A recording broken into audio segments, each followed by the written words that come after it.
বাবুল কেমন আছো ভাই? ভালো আছি। ভালো আছো? আমি শুনলাম তুমি বলে গ্রামের বাড়িতে যাবা। গ্রামে যাবো। ও, তোমার গ্রামের বাড়ি কই? শেরপুর। শেরপুর, হ্যাঁ। তা আমি যতটুকু হেল্প করার করবো। আর শুনলাম তুমি বলে খুব ভালো গান জানো। হ্যাঁ। তো তুমি একটা গান শোনাও না আমাদের সবাইকে। সাথী তুমি আমার জীবনে, সাথী তুমি আমার মরণে, সাথী তুমি আমার জীবনে, সাথী তুমি আমার মরণে। ও সাথী রে, সাথী রে, সাথী রে,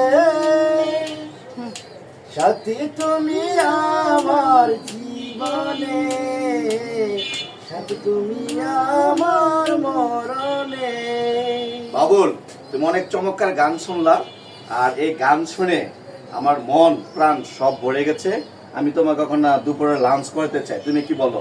আবার লাঞ্চ করা তো ভালোই হবে। যাক আলহামদুলিল্লাহ, সবাই দর্শক ভাই বোনেরা সবাই ভালো থাকবেন, সুস্থ থাকবেন, আর বাবুল ভাইয়ের জন্য দোয়া করবেন।